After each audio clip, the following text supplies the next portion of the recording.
Ha llegado el momento de escuchar la palabra de Dios. Un potente mensaje extraído de las Sagradas Escrituras. En la voz del pastor Carlos Hoyos. Pastor, si un hermano de la iglesia tiene un estanco donde vende gaseosas, licores de toda clase, ¿puede ser líder de un comité? No. Bueno, gracias, pastor, a la orden. Eso también es importante aclarar de que depende del concepto que tenga el pastor de ese creyente. Puede haber un pastor que no le vea problema. En su caso no lo podría En mi caso no. No sé si Diego lo haría. No, tampoco. Diego tiene por lo suyo. No, venga, hay algo que se debe analizar ahí, pastor. Claro. Y audiencia en general. Dependiendo también de la situación. Puede ser ignorancia. Puede ser ignorancia, entonces hay que ayudarlo. Exacto. Para buscarle una salida. Pero si, aunque es muy complejo eso, ¿no? Porque si lo nombran de líder, si lo nombran de líder es porque tiene trayectoria en la vida cristiana. Y se supone que es un buen creyente. Pero entonces, ¿cómo hago yo para decir que agrado y contribuyo con la salvación de la gente y vendo el... Pues si el negocio es de él, ¿cierto? Claro. Otra cosa es empleado. De todas maneras queda complicado uno como cristiano vendiendo licor, vendiendo cigarrillos. Yo creo que por eso depende del pastor que lo atiende, que sea él. En ese caso, pues el pastor debe de orientar al creyente para decirle, venga, ese es un trabajo que a usted no le conviene, porque pues es el equivalente a que tengo el empleado en el motel, tengo el creyente en la zona de tolerancia, y venga, eso queda muy mal, ¿no? Ya. Uno puede pensar de que el hermano no hace nada malo, pero de alguna manera sí está... Sí, son trabajos no dignos de un verdadero cristiano. Amén, hermano Carlos. Preguntan, Dios lo bendiga, hermano Carlos. Saludos en el nombre del Señor Jesús. Me surge una inquietud con respecto a lo que dice Números, capítulo 13, verso 1 y 2. Dice que fue Dios quien dio la orden a Moisés de enviar espías. Y en Deuteronomio 1:22 dice que fue el pueblo quien vino a Moisés pidiendo que enviaran varones para reconocer la tierra. La duda es en una parte dice que fue Dios, en la otra dice que fue el pueblo. ¿Cuál sería la correcta? Quedo atento y agradecida. Dios le bendiga. ¿Números qué? Números 13. Números 13. Sí, número 13, versículo 1 y 2. Y Deuteronomio 1, verso busque usted 22. Deuteronomio. Sí, señor. Deuteronomio 13, Moisés y los 12 espías. Y Deuteronomio ¿Qué 1, versículo 22. del 13? El 1 y el 2. Ya. Y Jehová habló a Moisés diciendo, envía tus hombres que reconozcan la tierra de Canaán, la cual yo doy a los hijos de Israel. De cada tribu de sus padres enviaréis un varón, cada uno por príncipe entre ellos. Y envió Moisés. Y Moisés los envió desde el desierto de Parán, conforme a la palabra de Jehová. Y Deuteronomio 1:22 dice, y vinisteis a mí todos vosotros, y dijisteis, enviemos varones delante de nosotros que nos reconozcan la tierra, y a su regreso nos traigan razón del camino por donde hemos de subir, y de las ciudades a donde hemos de llegar. No existe una contradicción, lo que se da es el manejo en el tiempo. Recuerde que Deuteronomio quiere decir segunda ley. Uh-huh. En el tiempo que se da la orden de Dios es en la primera ley que fue diseñada y desde las piedras en adelante fue hecho por Dios. En la segunda ley, Moisés, porque Dios le dijo a Moisés que así como había quebrado las primeras, ahora le tocaba a él. Entonces, aquí en el caso del Deuteronomio, que es la segunda ley, es la forma como Moisés le hace ver al pueblo lo que pasó en la antigüedad. Pero de ninguna manera está contradiciendo. Porque de alguna forma, lo que Moisés está replanteando en la segunda ley es apenas lo que puede pasar en la transmisión del conocimiento a otra etapa de la vida según la circunstancia. No sé si me hago entender. Hay un cuentico muy interesante sobre el grupo de 50, ¿no? Que comienza diciendo, venga, la gallina se comió un pedacito de cacho. Cuando llegó al número 50, ya la gallina se había comido el buey. Como que llaman un teléfono roto ahí. Exactamente. Entonces, aquí sé que alguien puede interpretarlo mal, pero creo que lo que se da en Deuteronomio es la interpretación que Moisés les hace al pueblo de lo que él recibió en el libro de Números. Es más, ahí hasta hace la cita de Números 13:1 Claro. en Deuteronomio. Porque recuerde que Deuteronomio es la segunda ley. La primera ley la quebró a causa de la impaciencia que le generó el pueblo. Sí. La segunda ley, que ya es Deuteronomio, esa le toca a Moisés. Y es la transmisión del conocimiento que tuvo allá para dejarlo plasmado en la segunda ley. Amén.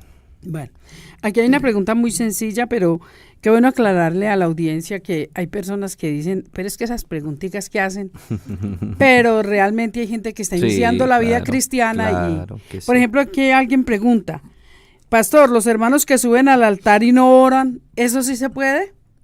Sí se puede. Pero no se debe, pastor. Pero no debe de ser así. Eso sí. Se sobreentiende que las personas que ejercen dentro de la iglesia algún oficio es el equivalente a los oficios que llevaban a cabo en la antigua ley el orden sacerdotal. Y estos, antes de, se lavaban, se miraban qué defecto había, porque la presentación del servicio ante el Dios que ellos servían debía de ser perfecta e impecable. Uno no entiende por qué hay lugares donde los muchachos suben a prestar el servicio a Dios en el campo de la música con jeans rotos, faldas llenas de tiras colgando, ropas que son escandalosas, no deshonestas, sino que más bien no se ajustan al momento. No se ve como la reverencia para servir a Dios. No se ve como la reverencia, se piensa que en el evento es un concierto de rock, de metal. No debiera de ser así. No debería de ser así. Las personas en el lugar donde están deben de desempeñarse como tal. Así como en las empresas públicas no permiten que los operarios colectores de basura vayan con corbata y zapatos 3 coronas, sino que vayan con la ropa adecuada para dicho oficio. Si vas a la medicina, encuentras que el médico debe de ir con su vestimenta adecuada. O en un restaurante, pastor. Vas a un restaurante y encuentras a las personas que atienden elegantemente vestidos. ¿Por qué la gente no mide la dimensión del Dios al cual se le está rindiendo tributo? Sí, me parece. Si uno mira el orden sacerdotal, la vestimenta sacerdotal era lujosísima, además costosísima. Entonces uno no entiende por qué los cristianos toman tan livianamente el servicio a Dios. Yo sí creo que hay que tomar medidas en eso. Porque ¿cómo así de que un cristiano... Le voy a decir una cosa. Fui un día a un almacén y me encontré un creyente con aritos, piercings. Sí. Es que, hermano, Dios lo bendiga. Y pues yo me sorprendí. ¿Ves? Cuando van al Sena y se llevan aritos y piercings, no, por favor, quite todo eso. Ay, sí. Y allá, quieran o no, tienen que hacerlo. ¿Ves? Entonces, uno se pregunta por qué las instituciones tienen ciertos requerimientos y la gente se somete porque tiene cierto interés en algo de la institución. Una persona que dice que agrada a Dios y que le interesa el servicio a Dios, ¿por qué tiene que presentarse de esa forma cuando no se le está sirviendo a hombre ni a empresa, sino al ser más sublime, más santo, más grande que hay? Pastor, que tenemos que entender una cosa que es que se toma el servicio de Dios como algo muy liviano, ¿sí? Claro. Se llega, me correspondía hacer tal cosa y no, se llega sobre el tiempo y es aterrizan en la plataforma. Eso lleva a más situaciones. Claro. No, más Mercedes, y Pastor Me parece... Diego y audiencia. Y eso no va solo al creyente. Yo conozco casos donde se está cantando la última canción y el invitado a predicar desfila como si eso fuera una pasarela. Una falta de respeto, a Dios, sí. a la gente. Si yo soy el hombre llamado por Dios para llevar la palabra ese día, ¿por qué tengo que pasar por ahí? Excepto excepciones, que también hay excepciones. Sí. Yo salgo con tiempo suficiente, me demoro 1 hora y me voy con 3 horas de anticipación, pero en el camino, yo qué sé, hubo un accidente, se bloqueó la vía, es hubo algo un que muerto. se sale ¿No las se le manos. va el carro? Sí, se eso sale es una cosa. Pero una persona que tome está como llamada costumbre. directamente a eso y que resulta, faltan 10 para las 7 y me echo 5 minutos y arranco y se me pincha la llanta o hay el problema del tráfico. Y se ya cuando van a comenzar a la predicación, es una falta de respeto. Claro, hay que medir bien el tiempo. Claro, yo me he ido para cultos que son a las 7 de la noche, me he ido a la 1 de la tarde. Y eso me pasó en Bogotá. Abordé el bus a la 1 de la tarde para ir a Suba la Gaitana. Llegué a las 5 de la tarde. Llegué temprano, pero mire todo el tiempo que me gasté en aquella vez. Donde hubiese salido... Supongo que hubiera salido a las 3 o a las 4 de la tarde. No.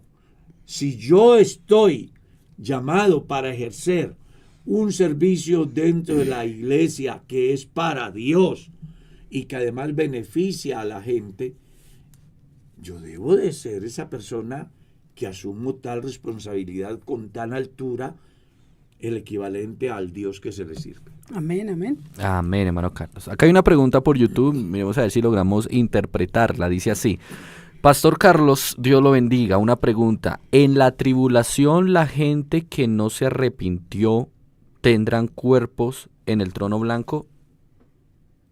Y al final termina con una palabra: vergüenza. O sea, trato de interpretar que la persona quiere saber si el juicio será netamente humano, en condiciones humanas. Sí. Bueno, la Biblia habla de la segunda resurrección. Sí. Y lo hace sin, no antes, dejar ver la importancia de la primera. Dice: bienaventurado el que tiene parte en la primera resurrección, porque la segunda muerte no tendrá potestad sobre él, hablando de lo que va a pasar en la segunda resurrección. Con respecto a la otra partecita, vergüenza, Daniel capítulo 12 dice: muchos serán despertados, unos para vida eterna y otros para vergüenza y confusión perpetua. En Daniel capítulo 12 se encuentra impresa las dos resurrecciones. En el caso de 1 Tesalonicenses capítulo 4 verso 16 aparece la primera. Y en el caso de la juicio ante el gran trono blanco, ya esa es la segunda resurrección. Sí. Entonces, los muertos desde Caín hasta el último que no obedecieron a Dios van a resucitar para recibir el justo juicio de Dios. ¿Con qué cuerpo? Primera de Corintios es claro: necios, ignoráis las escrituras. Y él comienza a explicar que se siembra un grano y no nace el grano, sino el cuerpo desnudo, o sea, la planta. Así es la resurrección. Se siembra animal, es decir, cuerpo material humano. Hablando de la siembra, es el equivalente, se le da sepultura. Resucita un cuerpo espiritual. ¿Está claro? El cual va a recibir el veredicto final en razón a todo lo que él haya hecho, como dice Eclesiastés capítulo 12. Pero Dios traerá a juicio toda obra que el hombre haya hecho, sea buena Amén. o sea mala. Sea mala. Cuerpos celestiales. No celestiales. Perdón, cuerpos transformados, ¿sí? Exactamente. Ujú. Que eso es diferente. Sí, es diferente. Pastor, ¿cuál es la diferencia en lenguas humanas y lenguas angelicales? ¿Y cómo se puede entender una de la otra? Las lenguas humanas hay dos maneras de verlas. Si vamos al trasfondo espiritual, son las que imitan muchos para hacerle creer a los ingenuos e ignorantes que es Dios el que habla a través de ellos, aunque su vida dice todo lo contrario. Exacto. Esas son lenguas Humanas. me las Y invento. se ve en la iglesia. Y se ve dentro de Una los hermana me cristianos. dijo a mí, le dije yo, mami, pero ¿cómo es que no vas a volver a la iglesia? Pero tú hablabas en lenguas y todo. Ay, tan bobita, pues yo me hacía. Bueno, ¿Ah, sí? esa puede ser, pero yo le estoy diciendo que hay dos maneras de verla. Esas son las lenguas humanas. Eso. Y también hay lenguas humanas. ¿Cuál? Las que hablan las personas dentro de su país, acorde Como a los su idiomas, idioma, los por idiomas. ejemplo, Ah, sí. ya. ¿Cuáles son las lenguas espirituales? Las dadas por el Espíritu Santo Amén. a través del don de lenguas, que menciona Primera de Corintios capítulo 12, y que deben de tener un objetivo específico según Primera de Corintios capítulo 14. Amén, amén. Dice, ay, perdón que me salió acá. Acá está. Pastor, Dios lo bendiga. Escuché a un reconocido pastor de la IPUC que los evangelios todavía se pueden considerar en el Antiguo Testamento y que verdaderamente el Nuevo Testamento inicia en Hechos capítulo 2. ¿Qué opina usted, pastor? Es que los evangelios están bajo la ley. Recuerde que Jesús, toda su vida, aparece registrada en los evangelios. Por eso en los evangelios ustedes encuentran a Jesús haciendo reformas en la ley y de una manera específica en el Sermón del Monte a partir de San Mateo capítulo 5 hasta el capítulo 7. Y aparecen las reformas. Los evangelios están bajo la ley. ¿Ya? Por eso dice, en la ley fue escrito o dicho, mas yo os digo. Le trajeron a Jesús una mujer sorprendida en adulterio y según la ley. No he venido. No he venido a abrogar la ley, sino a cumplirla. La ley por medio de Moisés fue dada. La gracia y la verdad vinieron por medio de Jesucristo. El fin de la ley es Cristo, para justicia a todo aquel que cree en él. Estamos citando pasajes de la Biblia. Entonces, los evangelios, por decir así, porque es más bien un término que se da debido a la separación que se hace por sus tópicos y sus objetivos, se les da ese término, los evangelios, pero bíblicamente solo hay un evangelio, que reúne 4 aspectos de la vida de Jesús, como hombre, como rey, como siervo y como Dios. Eso está bajo la ley. Lo que ya tiene que ver con los escritos del Nuevo Testamento como tal, refiriéndose a la época de gracia, sí aparecen a partir de Hechos. Así que ese reconocido pastor sí tenía razón. Claro que sí tenía razón. Los primeros se llaman 3 evangelios sinópticos, el cuarto es la interpretación. Así es. Amén.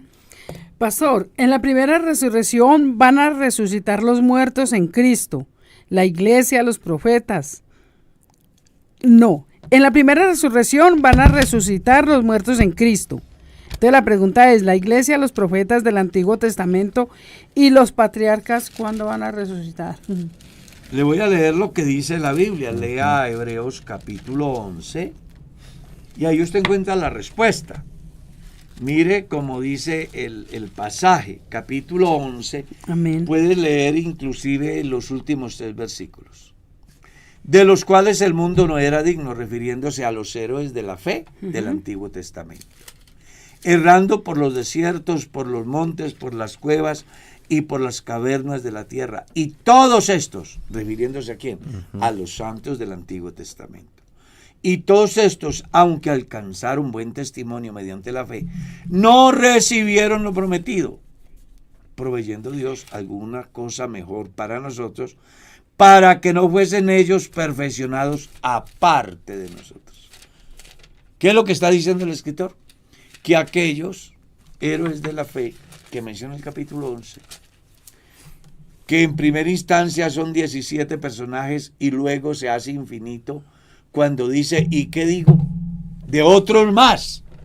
Claro, tiempo no tendría para hablar de tanto. Tiempo no tendría. Entonces, esa gente, como Abraham, Isaac, Jacob, Moisés, Elías, Noé, Job, esa gente participarán de la primera resurrección. Dice que no, Amén. que Dios no les permitió recibir en el momento que ellos terminaron su carrera lo que merecían, porque Dios tuvo algo para nosotros, Amén. que es la oportunidad de la gracia, a fin de que ellos no fueran perfeccionados antes o aparte, sino el mismo día. Amén. Amén. Dios le bendiga, hermanos. Pastor, una pregunta. ¿De qué forma puedo llevar el mensaje del Evangelio a mis compañeros de la universidad? Ya que en 2 ocasiones lo he intentado, lo he hecho, pero se han burlado de mí. Pues que siga predicando el Evangelio de manera objetiva. Creo que presentar el Evangelio hay varias formas. Y resulta que la menos adecuada es aquella que es agresiva, que es ofensiva, que estigmatiza, porque eso genera más bien rencillas. No es lo mismo yo ir a hablar de Jesús como el Salvador, a decirle a otro que si no crea el Evangelio se lo lleve el diablo, por ejemplo. No es lo mismo ir a presentar a Jesucristo como el único y Salvador de una manera objetiva a ir a decir que el Papa de Roma es la gran bestia. Porque aunque yo soy cristiano y quiero presentar el Evangelio, la presentación es la que va a hacer muchas veces que se tomen reacciones adversas y que al final se exculpe a Dios y me haga víctima del Evangelio, cuando yo soy víctima de mis propias decisiones y no del Evangelio. Entonces aquí los que predicamos el Evangelio debemos de dejar de ser satíricos, de ser subjetivos y presentar el Evangelio como es. Dios es el Salvador, está interesado en salvar al pecador de sus pecados, está interesado en salvar al ser humano del infierno, está interesado en darle esperanza de vida eterna. Eso es lo que yo debo de hacer. Muchos predicadores, yo se lo digo porque yo he vivido siempre un rato en la iglesia y yo conozco casos donde inclusive se dieron tragedias al final de un culto porque hubo una persona que por hacer alarde del milagro de Dios descubrió todo lo que le sucedió en su vida de pecado y apenas ha salido, lo han esperado y le han quitado la vida. Porque pensando llevar el Evangelio, hacen una mala presentación del Evangelio. ¿Cierto? Entonces no es lo mismo yo decir, por ejemplo, en un culto, que Jesucristo transforma vidas, que Él me transforma a mí habiendo tenido pues un pasado complejo. Otra cosa es pararme a decir que yo negociaba la vida de los humanos como negociar perros. Y que era un homicida en potencia y que hice aquello y lo otro. Porque se están presentando a sí mismos y no están presentando el Evangelio. Muchos de los problemas que se han dado a lo largo de la historia tienen que ver con eso, que los predicadores buscamos presentarnos a nosotros. Yo era ladrón, yo era marihuanero, yo era sicario, yo era. Y resulta que ese no es el mensaje del Evangelio. Ese es el Evangelio del hombre. El Evangelio de Jesús es de amor, de fe, de esperanza, de transformación. Los predicadores tenemos que aprender a presentar a Jesucristo y no presentarnos a nosotros. Y un ejemplo de eso es el mismo apóstol Pablo, que él siempre hablaba era de Jesús. Llega a Atenas y encuentra tanta idolatría y encuentra tanta cosa y simplemente dice, veo que soy como un poco religioso, Claro. pero vengo a hablarles de uno que ustedes no conocen. De ese que ustedes dicen, el Dios no conoce. Aparte de eso, pastor, por ejemplo, él está en la universidad y él podría hablar mucho, pero su comportamiento es diferente. Pero si él da testimonio, su comportamiento es bien delante de Y Dios. llama la atención. Entonces, Habla por él, el exacto, testimonio. él Yo he solo ido- va, algo diferente tiene este muchacho. Yo he ido a universidades a dar charlas en las universidades y me he encontrado con que la gente, en vez de burlarse, prestan atención, Claro. generan inquietudes, hacen preguntas, y uno ve de que en las aulas del alma mater hay gente que está interesada. Es la forma como se presenta, sí, señor. Sí, es la forma, presentación sí. del evangelio. Igual es un claustro universitario donde la gente quiere conocer cosas Hay nuevas. divergencia de pensamiento. Y la gente cuando escucha algo que le llame la atención, Y de seguro le van a preguntar. Sí. Claro. Este muchacho no es como los otros, este muchacho actúa diferente. y puede buscar también hasta ayuda. De pronto no lo sabe hacer, no lo están direccionando. Hay un grupo que se llama Misión Juvenil también que apoya a las universidades. Hay grupos que pueden ir. De pronto su universidad no tiene grupo de Misión Juvenil, pero si se contacta con ellos pueden hacer algo para ir a hacer una charla, para hacer algo especial. Hay oportunidades. Ellos tienen sus viernes culturales, por ejemplo, donde llevan un cuentacuentos Así, y se ponen de acuerdo claro. para que alguien vaya a echarles cuentos. ¿Por qué no llevar? Bueno, venga muchachos, siempre escuchamos aquí al cura, escuchamos al médico, al cuentero, al cuentacuentos. ¿Por qué no traemos una persona diferente? Yo les propongo a Julano de Tal, que es un conferencista que tiene ciertas virtudes, capacidades, donde ustedes podrán preguntar y cuestionar inclusive, pero lo más seguro es que nos vamos a distraer y a aprender. Amén. Y en ese campo de acción es que yo he ido a las universidades. Muchachos de las iglesias que abren ese espacio, tocan la puerta y se abre, entonces se da la oportunidad de llevar el evangelio de una manera decente, respetuosa, y al final la gente dice, venga, tenía una visión diferente. Yo se lo digo porque lo he vivido. Claro. Sigamos. Buena Mercedes. Pastor, si uno como creyente de la iglesia conoce de un caso en una familia de la iglesia donde el esposo maltrata físicamente a su esposa, ¿qué debo hacer? ¿Me quedo callado? ¿Hablo? Sí, Por él no favor. debe de ponerse de consolador del hermano.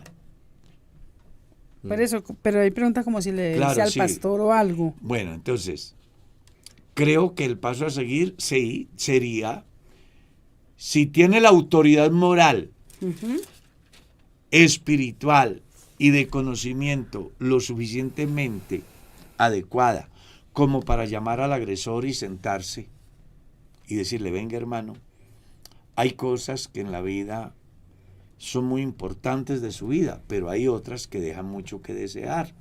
No se siente incómodo, lo hago con todo el amor, con todo el respeto, buscando siempre su bienestar. Y luego hacerle ver que está mal lo que está haciendo en su casa. Claro, si tengo la autoridad moral, espiritual y de conocimiento. Porque si no lo tengo, voy a entrar en una contienda y puedo terminar mal.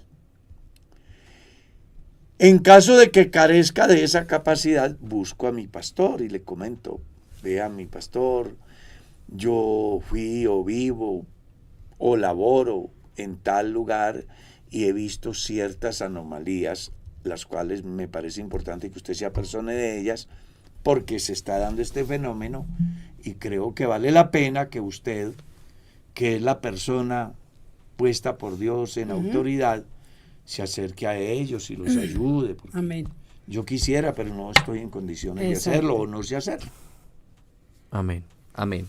Dios lo bendiga, hermanos de la mesa. Me preguntaron, los cristianos, me preguntaron, los cristianos tienen que grabarse los 10 mandamientos. Cuando dice que Jesús vino a cumplir y no a abrogar, son como dos preguntas, o yo no sé, algo así. Cuando dice que Jesús vino a cumplir y no a abrogar, ¿cuál ley cumplió el Señor y cuál abrogó? O cuál no abrogó, perdón. ¿Cuál ley el Señor la cumplió y qué quiere decir cuando dijo que no está abrogada? ¿Cómo le puedo explicar? Porque es que me dicen que tengo que grabarme los 10 mandamientos y si no los cumplo no sirve. Lo que pasa es que quien tiene la pregunta de pronto no ha leído el libro de Hechos. Dios, habiendo pasado por alto los tiempos de esta ignorancia, manda a todos los hombres, en todo lugar, a que se arrepientan. Ese es un mandamiento que no está en el Decálogo. Exacto. Ese es superior a todos los mandamientos. ¿Está claro? Entonces, hay mandamientos que no están en el Decálogo y que el ser humano está llamado a cumplir, como ese que les acabo de citar. Con respecto a lo que Jesús dijo, yo no he venido a abrogar la ley ni los profetas, sino a cumplirla. ¿Qué es lo que Jesús está diciendo? Que nadie cumplió la ley de Moisés. Nadie. ¿Por qué? ¿Porque la ley era mala? No. La ley es buena, es perfecta, es pura y es santa. ¿Por qué nadie la cumplió? Porque no hay hombre que pudiera cumplir semejantes exigencias. Entonces, como no hubo nadie que con conciencia limpia, sin dedo señalador, la pudiera cumplir, hubo uno que siendo Dios se hizo hombre y siendo sin tacha, perfecto y sin pecado, la cumplió. ¿Cómo? Pagando el precio que debía de pagar el transgresor. Por eso es que la Biblia dice, el fin de la ley es Cristo para justicia a todo aquel que cree en él. Porque la ley nadie pudo cumplirla.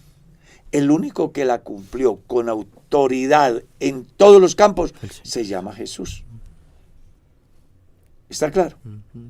Entonces Jesús no vino a violar, Jesús no vino a abrogar, Jesús lo que vino fue a cumplirla. ¿Por qué? Porque yo no pude cumplirla. Lea Gálatas 3:13. Cristo nos redimió de la maldición de la ley, hecho por nosotros maldición, como está escrito. Maldito todo aquel que es colgado en un madero. Lea Romanos capítulo 8. Lo que era imposible para la ley, por cuanto éramos débiles en la carne. ¿Qué era lo imposible? Que pudiéramos vivir conforme a la ley. Entonces, ¿qué hizo Dios? Dios enviando a su Hijo en semejanza de carne de pecado, a causa del pecado, condenó el pecado en la carne de Jesús. ¿Qué es lo que está diciendo? Que todos los seres humanos, por causa de nuestros pecados, la justicia se hacía cuando aparecía el muerto. Carlos la debe, Carlos la paga. ¿Con qué la paga? Con la vida. Hubo uno que nunca faltó, que nunca falló, que es sin pecado, que es perfecto. Entonces, ¿qué hizo él? Para que no siga muriendo la gente en esa tragedia, porque nadie puede cumplirla, yo la voy a cumplir para que a partir de hoy la gente no sea justificada por las obras de la ley, sino por la fe en la obra hecha por Cristo Jesús en la cruz del Calvario. Amén. Pastor, escuché una prédica y dice el pastor, pero bueno, no vamos a dar nombres de nadie. No. Escuché una prédica de un pastor que decía que en la genealogía del Señor Jesús, que en esa línea mesiánica hubieron gentiles y que eso cambiaba la forma de conocer hoy en día la teología del pecado. Entonces quería saber qué explicación me puede dar usted en qué cambia o afecta porque hay gentiles en esa línea. Bueno, el por qué hay gentiles en la línea mesiánica es porque Dios es soberano y Él hace lo que quiere. Esa es la primera respuesta. Y punto, dice el hermano. 2. Con respecto al concepto del que la persona habla en relación al tema que manejó el pastor de la iglesia, pues es muy respetable porque por eso llama teología. El pastor hizo teología. ¿Está claro? ¿Qué es teología? El estudio acerca de Dios en la palabra. Eso es teología. La teología está sujeta a la subjetividad. Entonces, por eso tenemos teología de prosperidad, teología de liberación, teología de la alabanza, teología sistemática, teología dogmática, la teología bíblica, porque eso hace que dependiendo la escuela se dé la interpretación. Entonces, hay escuelas históricas, hay escuelas alegóricas, hay escuelas literales, hay escuelas proféticas. Bueno, entonces, dependiendo de la escuela, así es la interpretación. Por eso digo yo que es muy respetable lo que el pastor plantea. Así yo no lo comparta porque simplemente es la manera como él la está interpretando. Y mal haría yo controlarle el cerebro y además no estoy de acuerdo. No con lo que el pastor plantea, sino con el pensamiento de quienes plantean que uno tiene que creer como dice X, Y o Z.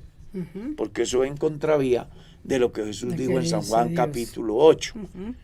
La verdad nos hace libres. Entonces aquí hablamos de la interpretación bíblica que va a ser muy subjetiva, a menos que el individuo lea la escritura sin la carga de la tradición, sin la carga de los estudios literarios, sin la carga de los manejos que se han dado dentro de su comunidad.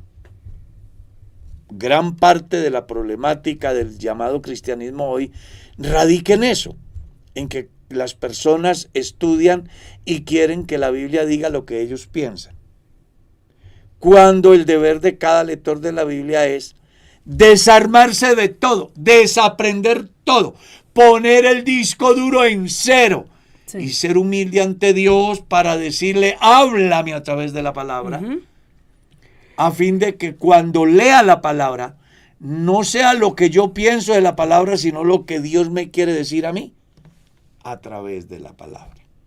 Porque hay tanta diversidad de corrientes por eso. Entonces, sería muy irresponsable de mi parte censurar o aplaudir. Yo aquí lo único que les diría es que la mejor manera de predicar el evangelio es a través del evangelio. Yo creo que la mejor teología es la bíblica. ¿Está claro? Es la bíblica. Y esa bíblica encarnada en el individuo, no en la letra, sino en el individuo. Una cosa es que yo piense como piensa el teólogo tal, otra cosa es que yo piense como el Espíritu Santo ha hecho que se dé en mi vida, acorde a mis vivencias y lo que Dios me ha iluminado a mí a través de la palabra. ¿Está claro? Entonces aquí vale la pena que quien va a leer la palabra tenga en cuenta de que no es un artículo de la prensa, sino que es Dios el que le habla. Y para ello yo debo de despojarme de mi yo, de mi saber, de mi tradición, de mi religiosidad, para que no sea lo aprendido, sino lo que voy a aprender de parte de Dios. Amén. Pastor, Dios lo bendiga. Si la Biblia dice que no todos tenemos los mismos dones del Espíritu Santo, ya que Él los reparte como Él quiere, es decir, que no todos tenemos el don de sanar, de hablar en lenguas, etc. ¿Por qué la Iglesia exige que todos tenemos que hablar en lenguas para certificar que fuimos llenos del Espíritu Santo? ¿El que sana, el que discierne, el que interpreta no es lleno del Espíritu Santo? Cuando escrito está que hay diversidad de dones. Muchas gracias por su respuesta, Dios lo bendiga. La Iglesia tiene una estructura en esas áreas que son muy respetables. Mal haría yo en decir aquí aprobar o improbar. Quiero decir lo que dice la Biblia. Procurad los dones espirituales. Siga leyendo el capítulo 14 y ahí encuentra usted la respuesta a su interrogante. La mejor manera, y les voy a dar un consejo, porque es que los cristianos nos enfrascamos en cosas que me parece escuchar al escritor de los Hebreos diciendo, acerca de esto hay mucho que decir y difícil de explicar por cuanto os habéis hecho tardos para oír, teniendo tiempo de ser maestros. A estas horas hay creyentes todavía discutiendo si las lenguas o no las lenguas, si el juicio eterno o no el juicio eterno, si la imposición de manos o no la imposición de manos, sin unción con aceite o sin aceite. Y entonces descartamos el verdadero conocimiento de la persona de Jesús, que es la que hace que el cristiano avance en el crecimiento espiritual y en la perfección que Dios busca por medio de la palabra y de la iluminación de su espíritu, a donde usted y yo debemos de llegar. Entonces voy a dar un consejito aquí para todo el que quiera ponerlo por obra.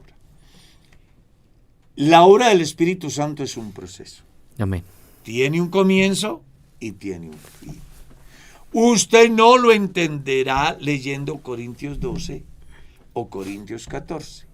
Usted no lo entenderá leyendo Hechos 19 o leyendo Efesios 1:13. Usted entenderá el proceso cuando lea capítulo 12, capítulo 13 y capítulo 14. Ahí está la más grande. ¿De qué libro, pastor? Primera de Corintios. Ahí está la clase más grande, la enseñanza más grande acerca de la neumatología, que es la doctrina del Espíritu Santo. Está en el capítulo 12, los dones son reales. En el capítulo 13, tienen sentido si hay amor. En el capítulo 14, sabiendo que existen y yo teniendo amor, entonces los pongo a funcionar cada uno en el lugar donde Dios lo requiere, a través de quien lo requiere, en el momento que lo requiere. Amén. Pastor, ¿la ley está abrogada o la cumplimos todas, pero en Cristo? La ley no la cumplimos nosotros. La ley la cumplió Cristo. Hay dos cosas que las personas deben de entender, y gracias por esa pregunta, porque me parece muy importante. Mire, hay dos maneras de mirar la muerte. Una cosa es la muerte según la ley del pecado, en el campo de lo que es la forma como se dio desde Adán hasta Moisés. Y otra cosa es la muerte para el pueblo de Israel a partir de el Éxodo 19. ¿Por qué? Si uno lee la Escritura dice, está establecido para todos los hombres que mueran una sola vez y después de esto el juicio. Esa es la muerte natural, consecuencia del pecado. Otra cosa es la muerte según la ley de Moisés. ¿Por qué? Porque si un hijo maldecía al padre o a la madre, había que cortarlo, ejecutarlo. Si una persona lo cogían en el acto de adulterio, había que apedrearlo. Si cogían a una persona hurtando, había que colgarlo. ¿Está claro? Entonces recuerde, la muerte es la consecuencia del pecado desde el principio, y por eso Pablo en la carta a los Romanos dice que hubo gente que murió sin saber por qué moría desde Adán hasta Moisés. ¿Cuál era la causa de la muerte? El pecado. Eso hace de que hasta hoy todos lleguemos allá. Pero cuando se habla del juicio de la ley, se está refiriendo a aquellas leyes que se dieron para el pueblo de Israel, las cuales eran exclusivas para los israelitas, y que Jesús como israelita vino a cumplirlas para que ningún israelita muera bajo esas circunstancias y ningún gentil se pierda por causa del pecado imputado de Adán en las generaciones después. ¿Me hice entender? Sí, bien. Siga. Amén. Gracias, pastor. Dios lo bendiga, pastor, y toda la mesa de trabajo. Tengo 1 año de casado y lastimosamente me he enterado hace poco que mi esposa tuvo un pasado muy promiscuo en su vida pasada y tristemente ahora yo padezco una enfermedad a causa de ese pasado de mi esposa. Y sumado a eso, pues ahora obviamente ya no puedo hacer nada. Mi pregunta es, ¿cómo se podría ayudar a los jóvenes que no se han casado a prevenir ese tipo de situaciones si no se puede preguntar o indagar sobre el pasado sexual de una persona? Porque pues sería meterse muy en intimidad. Yo ahora no puedo hacer nada, pero sí siento que a muchos el conocimiento previo en algunas áreas de la vida de su futura pareja puede ser crucial a la hora de tomar las decisiones la decisión de si me meto con esa persona o no? ¿O será que toca a lo que Dios quiera en ese aspecto? No, Dios no quiere una tragedia para sus hijos. Uh-huh. Lo que pasa es que él o ella, la persona que está haciendo la pregunta, desafortunadamente despertó tarde, ¿no? Uh-huh. Sí, pastor, porque hace poquito hablamos con una persona y dijo que le iba a preguntar al esposo, al muchacho con que se iba a casar nuevamente. Claro. Que si él estaba bien. Claro. No que fuera virgen, pero si estaba bien. Sí, vea. Oiga, yo nunca había oído eso, ¿y verdad? No, porque mire lo que está pasando ahí. Mire lo que está pasando ahí. Bueno, yo quiero decirle a las personas, aclaro, esto no es norma de la Iglesia Pentecostal Unida de Colombia. Repito, lo que voy a decir no lo dice el presidente de la iglesia. Es algo personal, como pastor. Representante legal de la Iglesia Pentecostal Unida de Colombia, ni el Tribunal de Doctrina de la Iglesia Pentecostal Unida de Colombia, ni los directivos distritales de la Iglesia Pentecostal Unida de Colombia. Es algo que yo, Carlos Hoyos, asumo la responsabilidad. Nosotros acá en la iglesia manejamos 3 conferencias que se le dan a los que se van a casar. Uh-huh. Una es la conferencia pastoral. Esa la doy yo.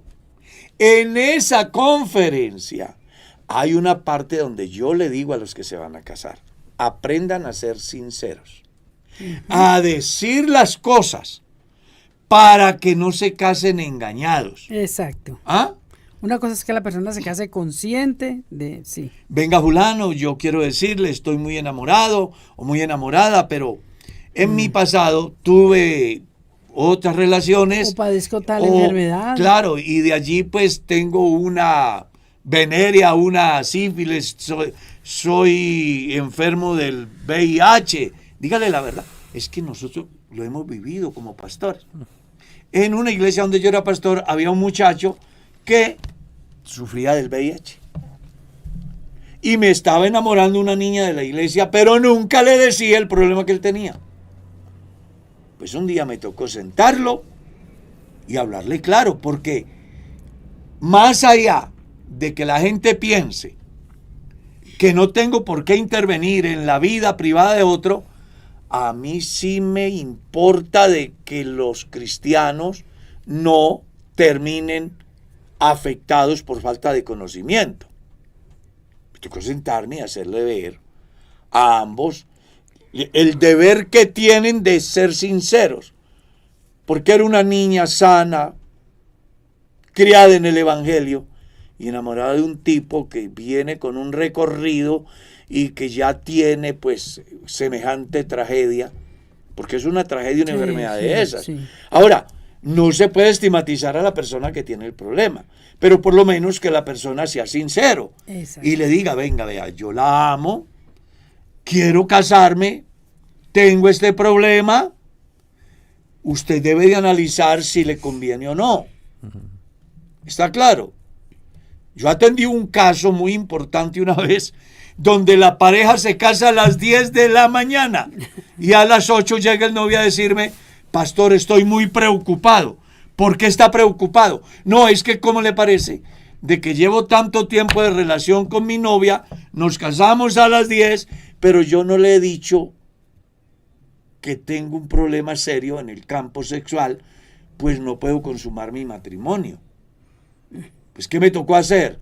Llamar a la novia, sentarlos ahí y hacerles de que, hombre, si van a tomar una decisión, lo hagan a conciencia. En la conferencia pastoral, yo le hago ver a la pareja, sean sinceros, si tienen hijos, si tienen limitantes en la salud. Pastor, porque recuerda la pareja que se casaron y esa pobre muchacha no sabía y él tenía 2 hijos. Por ejemplo, otra pareja que se ha casado y resulta de que el tipo es una mala persona, que ha tenido 2 matrimonios, no los ha registrado y ahora quiere casarse con la otra, porque como no aparece en el registro, hombre, no. Entonces, en la conferencia que da el pastor, tratamos hasta la saciedad de que ellos que están muy enamorados y que se llaman novio, es decir, están ciegos, por favor, abran los ojos y la próxima decisión que están a punto de tomar sea lo suficientemente importante en todo el buen sentido de la palabra, acerca de cómo llegan al matrimonio. Exacto, sí. Que yo, pues, casarme no es firmar un acta. Sí, Casarme es asumir un compromiso hasta que la muerte me separe. Y si yo engaño a la otra persona, soy sujeto de demanda y la pierdo. Según la ley. La pierdo. Porque la ley no va a obligar, ni la iglesia va a obligar a una hermana que se casó enamorada de su príncipe azul y resulta que es un poligámico. Tiene varias mujeres y casado y todas están vivas y no ha arreglado nada. Ni Dios ni la iglesia se lo va a tolerar. Entonces por eso es que tienen que ser sinceros. El noviazgo es la etapa donde yo debo de descubrir por lo menos el 99% de lo que yo soy. Cuando yo me voy a casar con Mercedita, hasta me quité los zapatos. Le mostré mis pies torcidos. Y le dije, aquí dése cuenta que mis pies no son como los de los demás, para que mañana no digas que te casaste con un pati torcido. Rojo por un momento y no pálido toda la vida. Pero claro. Entonces nosotros manejamos tres conferencias. La pastoral, la de salud sexual y reproductiva, que la maneja el médico, y la de salud mental, que la maneja la psicóloga o el psicólogo. Claro.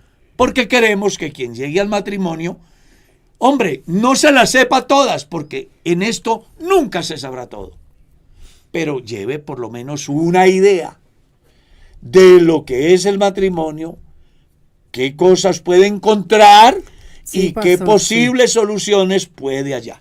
Sí, pastor, y como dice el pastor Carlos, conocer la familia.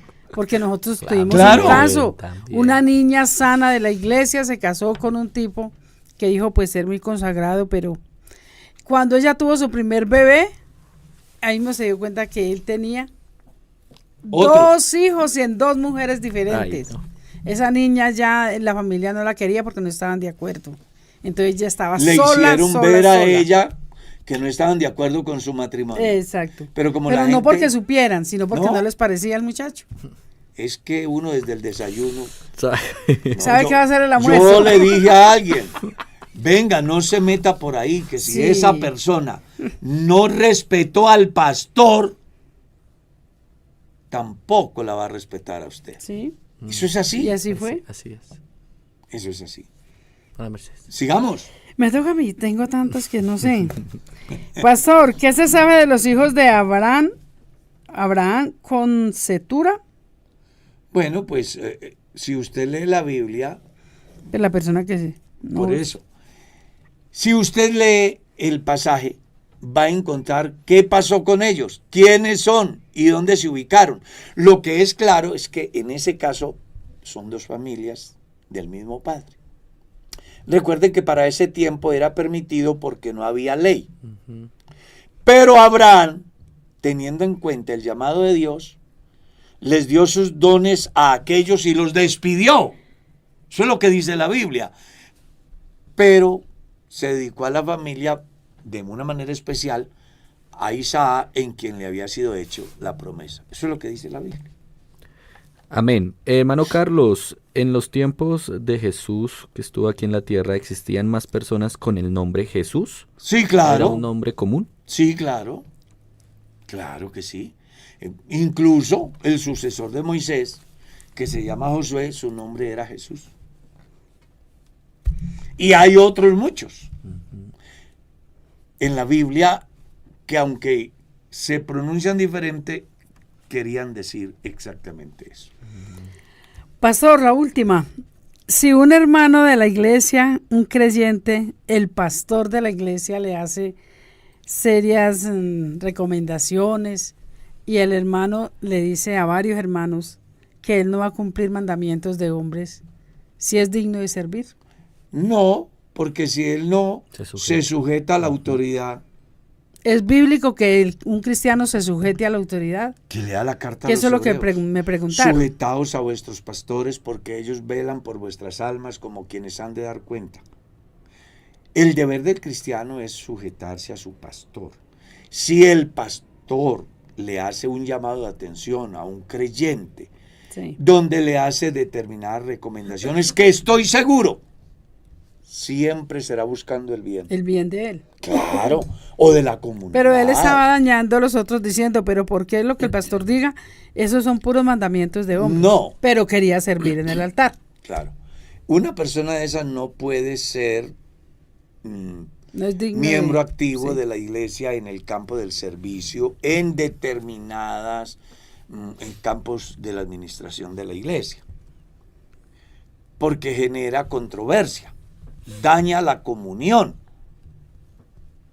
Yo llamaría al pastor, yo llamaría al creyente, si eso me pasara a mí, le he hecho las recomendaciones y él sale a dañar a la gente, yo lo llamaría y le diría, venga hermano, es que yo ya lo viví con un diácono en una iglesia.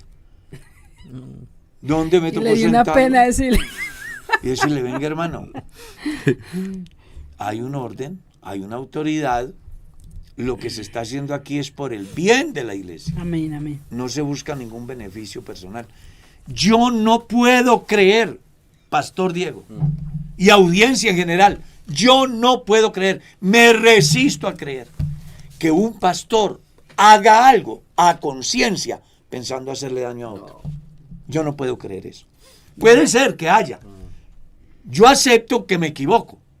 Yo acepto que he tomado decisiones que a lo mejor no son las más adecuadas, pero nunca lo he hecho con la intención de hacer daño. Entonces, un pastor puede tomar decisiones que a lo mejor no sea la más adecuada, pero que lo hizo de buena fe.